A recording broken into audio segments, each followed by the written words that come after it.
Olá pessoal, estamos começando então nossa nona aula falando aí sobre o tema comércio internacional, ok? Nessa aula iniciaremos dando uma atenção especial ao bloco econômico de integração econômica regional chamado Mercosul, não é? Que para a gente aqui é bastante importante. Vamos falar aí então um pouco sobre os objetivos e o estágio atual dessa integração, a estrutura institucional e o sistema decisório, né? Como é formada aquela estrutura que a gente já falou que em todos os blocos existe, né? De comitês de ministros, de resolução de controvérsias, de exame de políticas aduaneiras e nacionais, de tarifas, de processos, né? De liberação de carga, de desembaraço, essa coisa toda, né? Do comércio prático, ok? A tarifa externa comum, a TEC, né, o que é aplicado, quais as exceções, quais os produtos que ficarão fora do mercado, né, as proteções aí que cada país precisa, as regras de origem entre esses países, como vai funcionar dentro do Mercosul, qual é o percentual que cada país tem que obedecer, de mínimo, né, de material com regra de origem local, a valoração aduaneira do próprio Mercosul, né? A gente já falou de valoração aduaneira no comércio internacional e ela tem alguma condição também específica para o Mercosul, tá bem? Muito bom. Começando então, vamos falar como surgiu, né, até chegar no Mercosul, quais foram os passos, né? Então, Brasil e Argentina, desde 85 já tinham, né, a Declaração de Iguaçu como uma reunião, né, uma rodada entre esses países para se estabelecer aí condições, né, de comércio internacional, né, de livre comércio, já se pensando aí em mercado comum, né, em evolução. Em 86, Programa de Integração e Cooperação Econômica, né, que foi desenvolvido já por esses 12 países, começou por esses dois países, né, começou então esse Programa de Integração e Cooperação Econômica a valer, e já em 88 houve um Tratado de Integração, Cooperação e Desenvolvimento, né, junto aí com a América Latina e a América Central em 10 anos, ou seja, tudo isso em tensões, não é? São tratados, reuniões, que se formam-se comitês e dão um prazo, né? Aquele prazo que a gente falou que não pode ser para sempre, um prazo com tempo ali suficientemente para que todos os países façam os exames, né? Façam a adaptação das leis internas, adaptação administrativa, fiscal, enfim, né? Para que possa se criar aí uma integração, uma cooperação e o desenvolvimento de todos os países envolvidos aí. E em 1990, então, com a ata de Buenos Aires, né, mais uma rodada entre os países aí, até chegar ao mercado comum em 1994. Então, lá nessa reunião em 90, foi decidido que o Mercosul teria características de um mercado comum, né, entre bens, serviços, troca de mão de obra, investimentos, enfim, livre circulação de todos esses itens, né, entre todos esses países, ok? Os países participantes do Mercosul.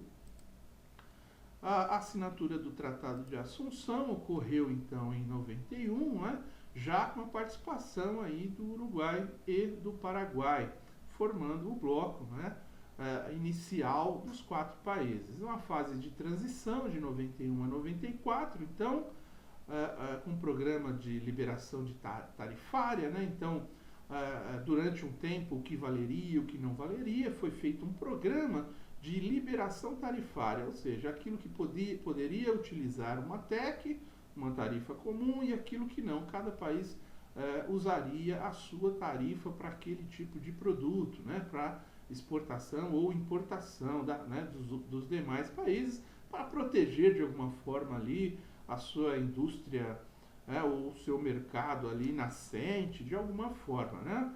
A coordenação de políticas econômicas, então os países tinham que se adaptar, não é? Fazer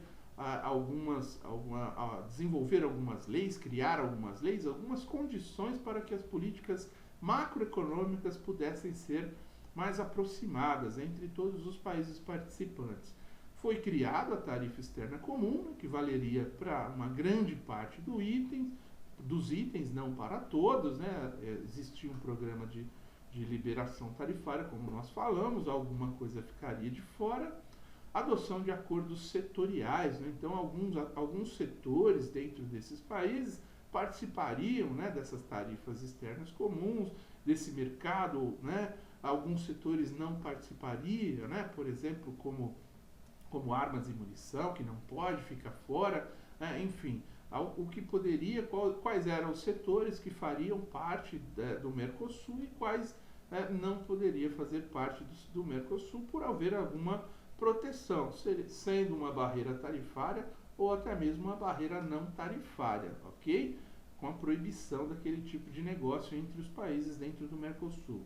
A situação atual, né, ainda é uma união aduaneira, não chegamos ao mercado comum, né, estamos ainda tratando das questões de nomenclatura, né, de nomenclatura fiscal, que está bem mais evoluída, sim, e as tarifas externas é onde pega, né? A tarifa externa comum ainda não está totalmente aceita, assim como algumas barreiras não tarifárias entre os países, enfim, né? Foi criado as listas de exceção, que a gente vai falar aí, até, né, uma forma de conduzir com o tempo que os países teriam que ir se adaptando até chegar a essa tarifa externa comum e o mercado comum ficasse estabelecido, tá bem? Ainda não chegamos no mercado comum, estamos ainda negociando, né, e passando aí sobre essa fase de união aduaneira, ainda é imperfeita, ainda não concluímos essa fase, tá bem? Então, o objetivo 1 é a livre circulação, né, para se tornar um mercado comum dos bens, dos serviços e dos fatores produtivos, né, mão de obra, capital, ok? Não chegamos lá ainda.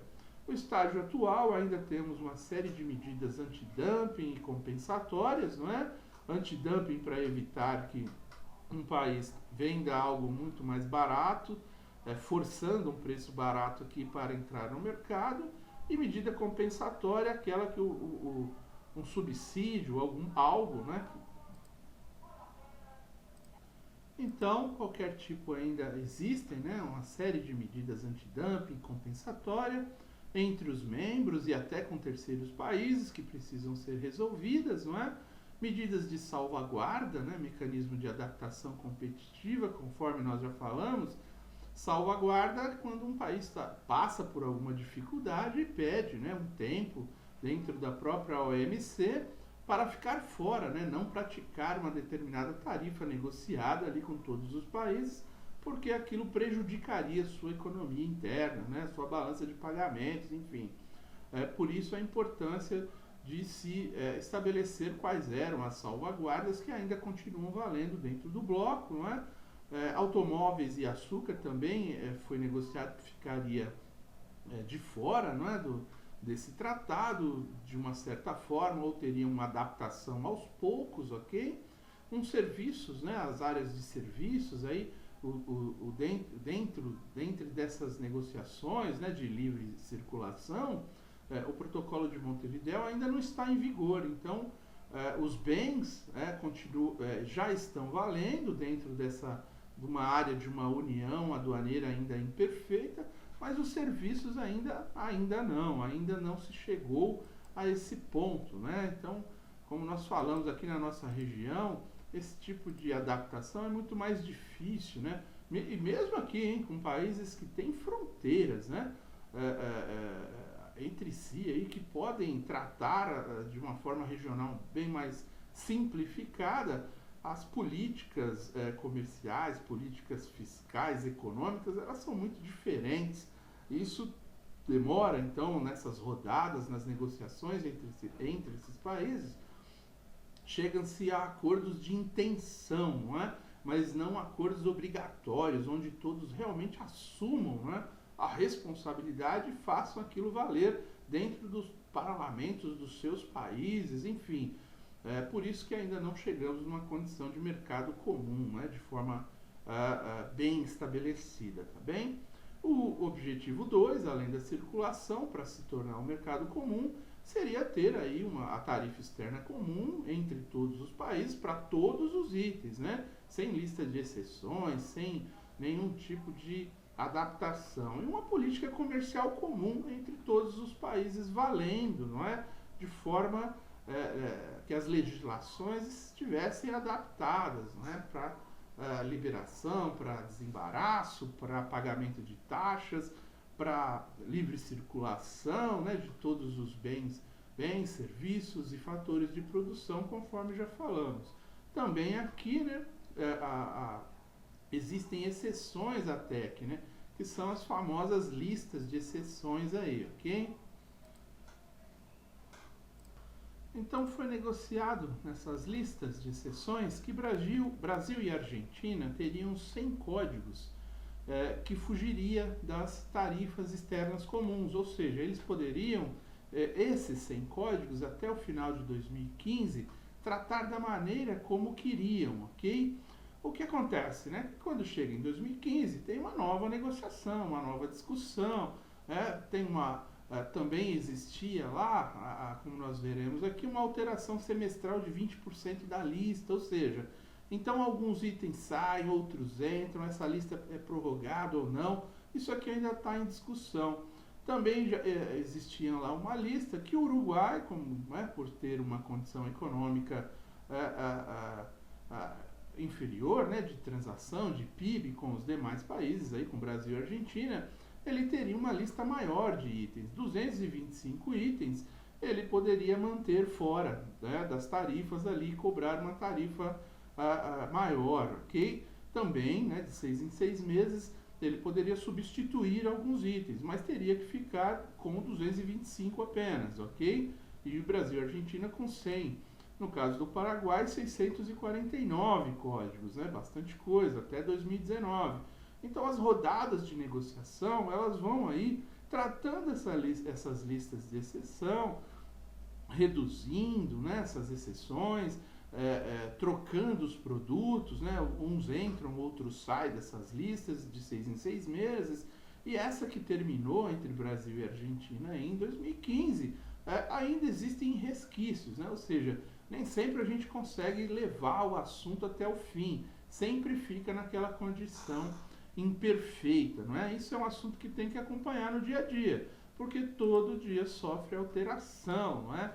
A negociação ela vai evoluindo ou não, enfim, e aí marca-se novas rodadas e aquilo fica parado, fica como está, não é? Então fica mal resolvido. É o caso dessa lista aí que até hoje estamos aguardando uma definição sobre ela, principalmente Brasil e Argentina. As demais têm outros prazos aí, mas a intenção é que essas exceções terminem, né, para que pelo menos possamos aí ter uma união aduaneira perfeita, né, para daí sim começar a pensar em partir para o mercado comum, né, para o Mercosul evoluir, ok?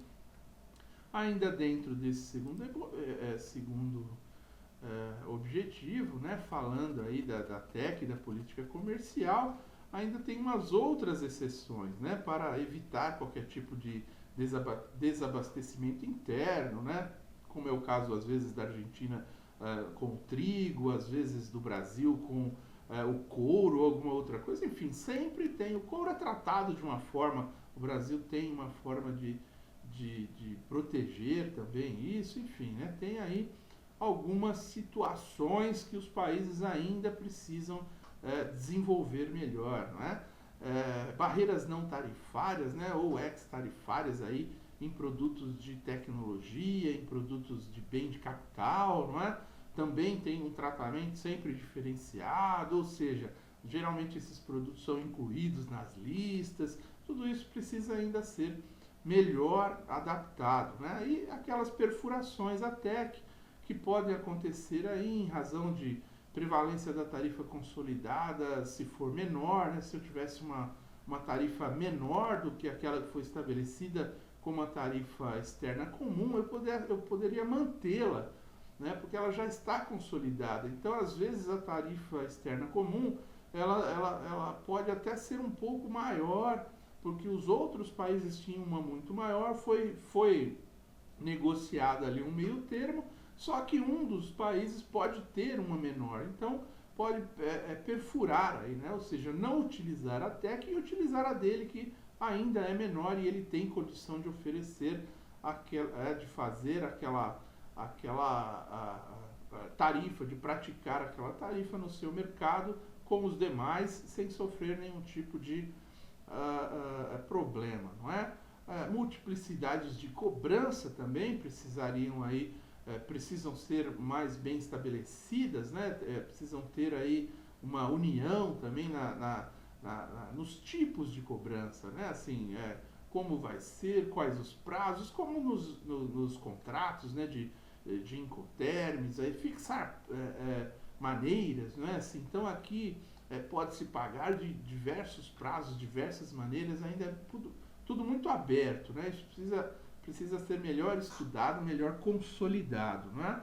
E criação, né? Criar o Código Aduaneiro do Mercosul, ele está em andamento e o Código Aduaneiro ele vai ajudar, né? Não só na questão das tarifas, né? Da nomenclatura, como também dos processos, né? De liberação, de desembaraço, de políticas cambiais, comerciais, fiscais, relativas ao comércio internacional dentro do próprio bloco, ok? Por isso tudo falamos aí que o Mercosul ainda está em evolução, né? Ele não está totalmente desenhado. O objetivo de um mercado comum, ele passou, né? Foi além de uma área de livre comércio, porém não conseguiu se consolidar nem mesmo ainda como uma união aduaneira, não é? Então, para chegar em mercado comum ainda falta muita coisa.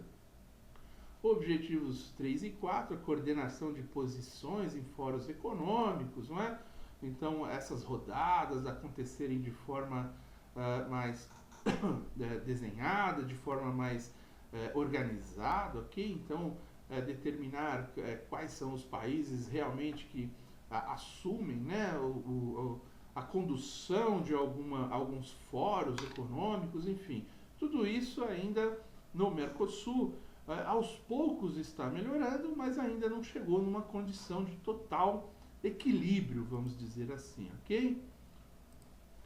E também coordenação de políticas, não é? As políticas econômica, fiscal, monetária de todos esses países, né? Políticas macroeconômicas e setoriais também precisam se aproximar, né? Nós falamos aqui de toda essa situação política geral, né, entre esses países aí, de comando, de trocas de presidente, mesmo o Brasil aí com a questão do impeachment, né, enfim, tudo isso influencia, não é, nessas negociações, porque tem questões de contratos, questões de prazos que precisam ser cumpridas, reuniões que deveriam ser feitas e não foram, enfim, tudo isso, né, acaba interferindo de forma direta nas questões das negociações aí dos comitês, né, ministeriais, enfim, que fazem parte aí do Mercosul, né? E também, né, como se fôssemos falar aí de um estágio atual, está em evolução, não é? Não no ritmo que deveria seguir, mas ainda em evolução. Aos poucos o Mercosul vai tentando encontrar as saídas, não é? Tem ainda discussões em questão de Venezuela, enfim, toda essa política comercial, política nacional, macroeconômica, ela precisa se estabilizar um pouco mais para se chegar numa condição de mercado comum. O objetivo quinto, né, a harmonização das legislações, né, aquilo que falamos, os parlamentos eles levam alguns parlamentares de todos os países vão lá discutirem, né, no parlamento do Mercosul para trazer para os países as adaptações que cada um tem que fazer, as leis que precisam criar ou modificar ou evoluir, não é isso? Então essa harmonização também está em evolução ainda, né, tanto de política comercial, trabalhista, não é? para a livre circulação da mão de obra, tem que haver aí uma harmonização das legislações trabalhistas, previdenciárias, o fluxo de capitais, né, também, de investimentos, tudo isso ainda está em evolução também aí, e é aqui um objetivo, não é? E quais são as bases legais, né, do Mercosul? No que ele foi baseado, né? O que contém dentro dele, né?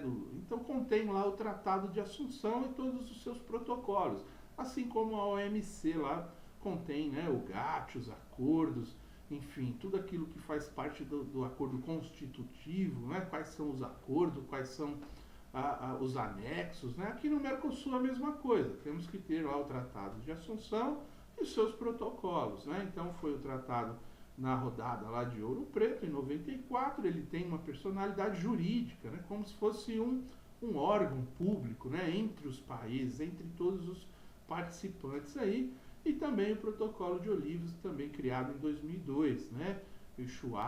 Ushuaia também aí, inclusive com Bolívia, Chile, Colômbia, Equador, Peru, Venezuela, todos participando de alguma forma dessas rodadas, não é? Para tentar aproximar esses países também do Mercosul, e de alguma forma alguns têm aspirações de intenção de participar, de entrar nesses blocos, enfim, não é? Acordos decorrentes também do Tratado de Assunção, outros acordos entre outros países, tentando trazer todas essas normas, não é, para decisões, resoluções, diretrizes, tudo isso, né, forma a legislação, né, dá a base legal para tudo aquilo que é discutido dentro do Mercosul, ok? Dentro das rodadas, das reuniões ministeriais, das reuniões de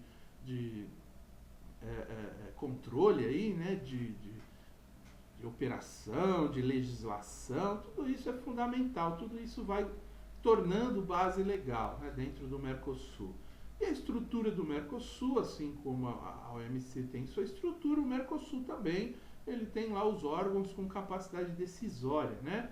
O Conselho do Mercado Comum são os altos representantes, né, de acordo com o decreto aí de 63 de 2010 do próprio Mercosul.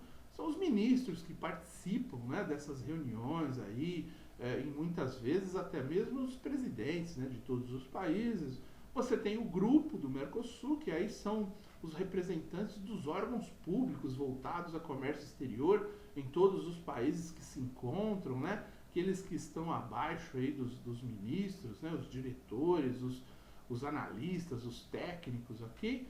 E a comissão de comércio, né? Aí são os vendedores, compradores, aqueles que têm interesse, que fazem parte de uma comissão para fazer a transação entre os comércios, ok? E isso acontece tudo dentro do Mercosul com a formação desses órgãos.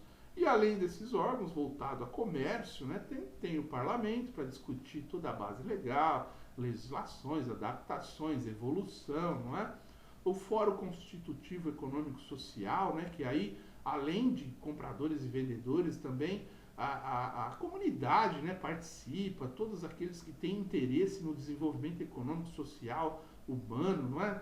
Participam de alguma forma também dentro do Mercosul, né, para não ficarem alheios aí a tudo que acontece no mercado internacional, pensando no desenvolvimento do bloco, no mercado comum, como uma forma de desenvolvimento econômico e social também, não é?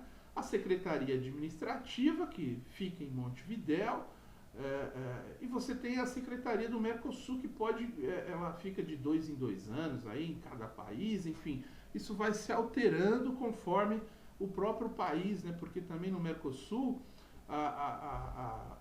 o país que direciona, né, ele vai se alterando de 2 em 2 anos, conforme as rodadas vão acontecendo, ok? Ela é rotativa, né, justamente para que todos tenham condições de se responsabilizar mais pelo Mercosul e assim facilitar, né, ali, criar as suas leis, adaptar-se ao Mercosul de forma mais direta e objetiva, ok?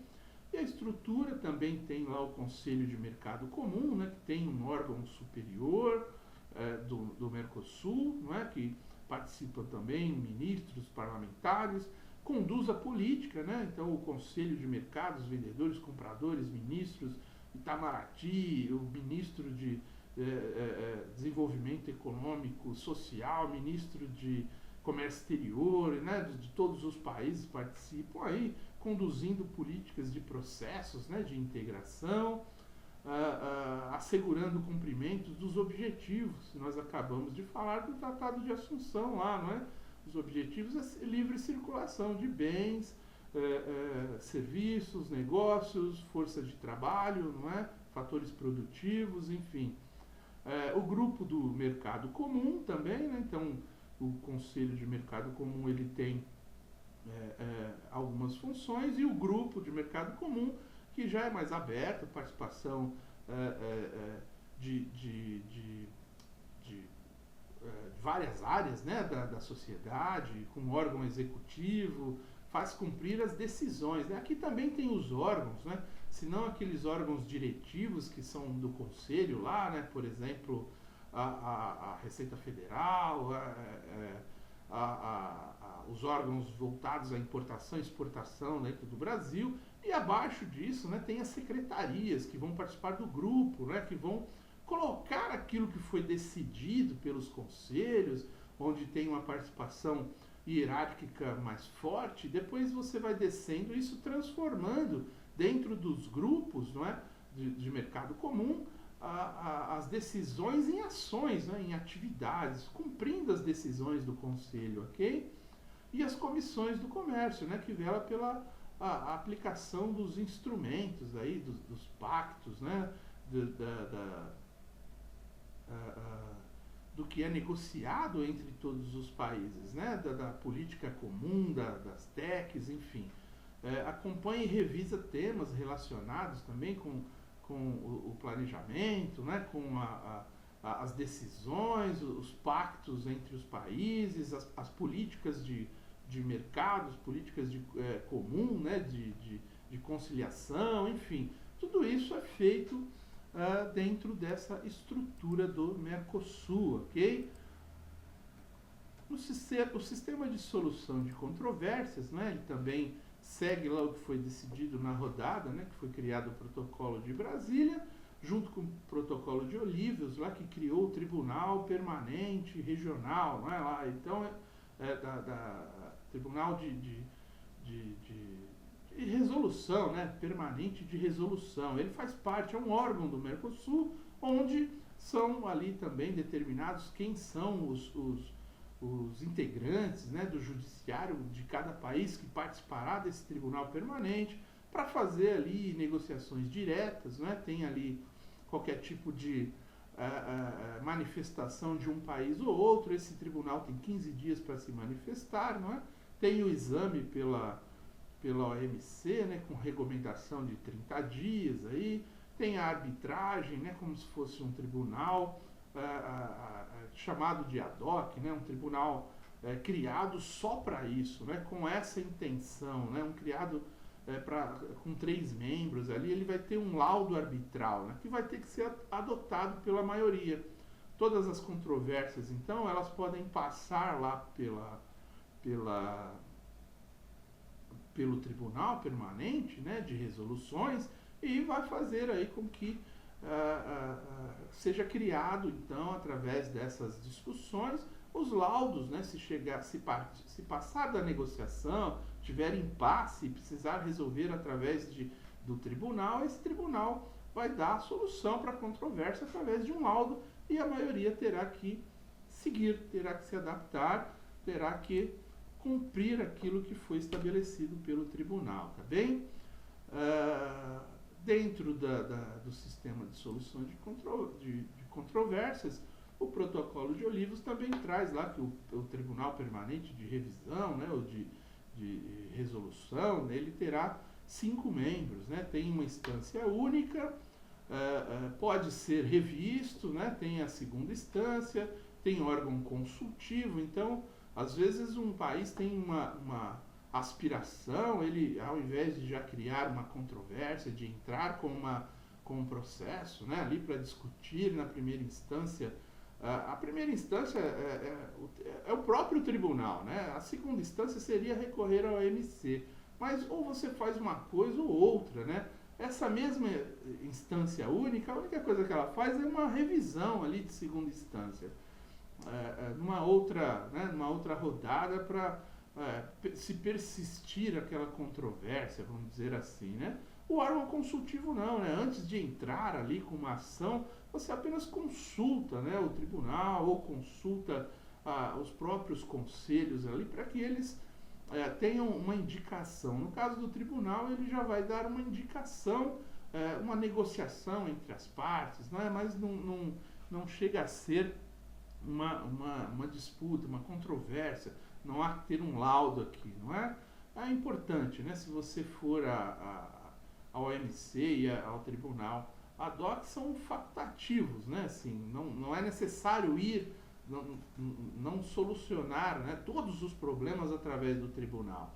Isso pode acontecer aí com simplesmente negociações, né? Não precisa ir ao tribunal. Por isso que é facultativo, né? Os laudos do tribunal são irrecorríveis. Uma vez colocada na mão do tribunal, o que o tribunal decidir terá que ser adotado por todas as partes. Isso é o que está acordado, ok? Qualquer litigante, né, poderá apresentar recurso de esclarecimento. Ou seja, né, sempre que você entra numa lide ali, numa disputa com outros países e precisa do tribunal para resolver as controvérsias, né, dar a solução, você tem processos, né, de primeira instância, segunda instância dentro do próprio tribunal, ou você pode apenas fazer consultas, ou se você perder, você pode pedir para o tribunal esclarecer aquilo melhor, enfim, tudo isso de forma bastante bem conduzida, né? O comércio internacional, ele prima por uma série de normas e regras e comportamentos que têm que ser seguidos, ok? É bastante prudente, né, que todos tenham um desenvolvimento tecnológico, intelectual, bastante grande voltado para esse tipo de disputa, ok? Isso soluciona vários impasses, evitando inclusive ações, né, armadas ou ações um pouco mais truculentas aí entre países, tá? Isso é fundamental. São originários do Mercosul, então, produtos totalmente obtidos, né? Produtos, a questão da regra de origem, né? O que é originário, o que vem do meu país, como eu sei o que é isso, né? Quantos por cento eu tenho que ter em cada item que seja originário do meu país. Então, para resolver a questão da regra de origem, né, dentro do Mercosul está lá declarado, né, quais são os produtos totalmente obtidos, o que são originários, aqueles que são totalmente obtidos de vegetais, colhidos em uma das partes ou em mais partes, né, animais vivos, nascidos e criados em uma ou mais de uma das partes, produtos obtidos de animais vivos, né, como leite, por exemplo, enfim, mercadorias obtidas de caça, captura com armadilhas, pesca no território ou nas suas águas territoriais, não é? Minerais e outros recursos naturais extraídos de uma ou de mais partes, peixes, crustáceos, obtidos, né, da extrazona, né, por barcos registrados, matriculados ou sob bandeira de um ou mais países. Por exemplo, pesca, né, se um dos nossos países aqui saísse para pescar no alto mar, né, numa extrazona, fora das águas territoriais, também poderia ser, né, desde que esses barcos fossem registrados e matriculados, né, na bandeira do país ou de um ou mais países participantes do bloco, esse produto também seria considerado produto originário, né, produto de origem interna do país, ok? Também os produtos elaborados com materiais não originários, cujo processo de transformação lhes confira uma nova individualidade. Então eu posso importar um material, uma matéria-prima, para fabricar algo. Então eu vou transformar aquela matéria-prima num produto, ok? Então aquilo também será considerado um produto originário, né? Eu não importei o produto pronto, eu importei a matéria-prima, né? Ou parte da matéria-prima, não o produto. O produto eu fabriquei, então será considerado também, além de tudo aquilo que a gente já viu de extração natural, né, de animais e pesca e lavoura, também aquilo que eu transformo, né, classificam-se em posição tarifária diferente da dos insumos, né, naquela classificação fiscal, quando a gente tem lá as seções, os grupos, subgrupos, itens, subitens, né, as duas classes, né, a mais que a gente acrescenta na nomenclatura comum do mercado do Mercosul, né, então você terá, né, na hora que você compra a matéria-prima, ela tem uma classificação fiscal. Na hora que você faz o produto e vai exportar ele tem uma outra classificação fiscal, uma outra tarifa externa comum, não é? Um produto, ou seja, né, como nós falamos, não é mais matéria-prima, é um produto. E também aqueles que, se não houver um salto tarifário de posição, será suficiente que o valor dos insumos de terceiros países não exceda 40% dos valores da mercadoria, ou seja, quando eu não tenho, né, eu consigo importar aquele material com uma tarifa, né, uma tarifa de 10%, por exemplo, aí eu vou exportar e aquela posição fiscal da nomenclatura continua valendo a mesma tarifa, ou seja, não há ali um sistema de produção que defina uma característica tão diferente, assim, né, uma individualidade tão diferente para aquele produto. Então foi criada uma regra aqui de que pelo menos ele tenha 40%, né, do material não pode exceder 40% do valor da mercadoria, né, aquele material importado. Então tem que ter 60% de característica ou de transformação ou de matéria-prima, de composição do item, de material com origem no local, no país, né? 40% pode ser importado, mesmo que não vá mudar ali para uma classe significante, né, de nomenclatura fiscal que vai crescer para uma taxa, né, uma tarifa externa comum diferenciada. No caso do Paraguai é 60%, ou seja, os produtos do Paraguai eles podem ter 40% apenas de originalidade do ponto de vista de regra de origem, né, que foi extraído ou fabricado no próprio país. Os outros 60% podem ser importados, tá bem? Tudo isso por quê? Em função do Paraguai ter uma condição socioeconômica e de desenvolvimento, né, no momento inferior aos demais países.